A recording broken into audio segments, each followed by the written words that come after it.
ओम नमो भगवते वासुदेवाय। आज का प्रसंग भी बड़ा उत्तम श्रेणी का प्रसंग है। आचार्य चाणक्य बहुत विद्वान आदमी थे। आचार्य चाणक्य ने आज के प्रसंग में भगवान से, प्रभु से यह प्रार्थना की है कि हे प्रभु, यदि आप धन देते हो तो धन केवल गुणवान को देना, गुणहीन को नहीं।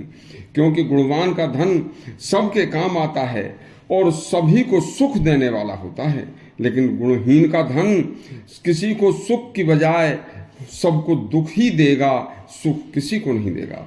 इसमें बड़ा सुंदर प्रसंग है, सुनिए। आचार्य ने अपने एक श्लोक में भगवान से संसार के सर्व समाज के हित में प्रार्थना की है कि हे प्रभु, आप धन केवल गुणवान बुद्धिमान व्यक्ति को ही देना, मूर्ख विवेकहीन व गुणहीन मनुष्य को धन मत देना। सुनिए, अपने श्लोक में उन्होंने कहा है, वित्तम देहि गुणानि वित्तेषु मतिमन्नानि यत्र देहि किंचिता प्राप्तम वारिधि निधे जलम धन मुखे माधुर्य युक्तम सदा। आचार्य चाणक्य ने स्वयं देखा था। उन्होंने अपने जीवन में हर प्रकार की बातों को देखा, समझा, एहसास किया था और झेला था। यदि भगवान मूर्ख या किसी गैर संस्कारी गुणहीन व्यक्ति को धन दे देते हैं तो वह धन गुणहीन अभिमानी का जो धन होता है और वह अभिमानी का, गुणहीन व्यक्ति का, अविवेकी का जो धन होता है, वह गुणहीन से कभी भी किसी प्रकार का किसी का कोई फायदा नहीं हो सकता। सुनिए, इसमें उन्होंने कहा है कि गुणहीन के पास यदि विपुल धन है तो कभी किसी समाज का हित नहीं करेगा। वह गुणहीन अभिमानी व्यक्ति सदा अपने पास के धन से दुराचार, व्यभिचार, कमजोरों को सताना और बुरे बुरे कर्मों में ही उस धन को खर्च करेगा तथा अपने पास धन से वह बुरे कर्म करता हुआ भी खुशी का एहसास करेगा, क्योंकि उसकी नियति ऐसी है। बुरा व्यक्ति यदि धनवान है तो उस धनवान के धन से सब समाज का अहित होगा। वह कभी भी धन का उपयोग अच्छी जगह, किसी दान पुण्य में, समाज हित में नहीं करेगा। यदि प्रभु ने गुणवान को धन दिया है तो उसका धन सर्व समाज, मानव जाति तथा सभी जीवों के हित में काम आएगा।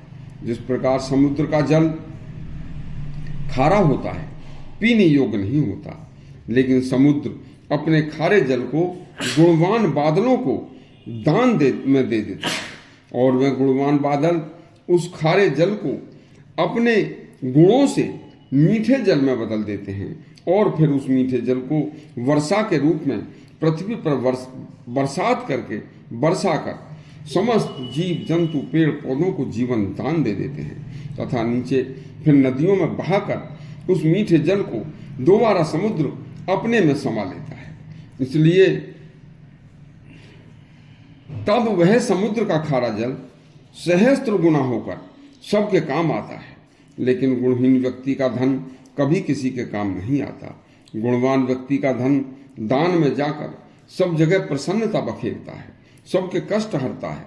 जैसे समुद्र ने अपने खारे जल का मेघों को दान करके गुणवान मेघों के द्वारा उसके जल को मीठा बनाकर भूमंडल पर वर्षा करके अन्न आदि को पैदा किया और पुण्य प्राप्त किया, इसी तरह से समुद्र के समान गुणवान मनुष्य को दिया गया दान व धन के द्वारा वह पुण्य कार्य होंगे और सहस्त्र गुणा फल देने वाले होंगे। देखिए, चाणक्य ने गुणहीन राजा नंद की कारगुजारियों को स्वयं देखा था। उसके गुणहीन होने के कारण उसके राज में प्रजा दुखी थी। इसलिए चाणक्य ने चंद्रगुप्त नामक व्यक्ति को गुणवान बनाकर राजा नंद से मगध को आजाद कराकर और एक गुणवान व्यक्ति चंद्रगुप्त को राजा बना दिया था। इसी क्रम में और भी ज्ञानवर्धक बातें सुनने के लिए हमारा चैनल सब्सक्राइब करें और घंटी दबाएं। धन्यवाद।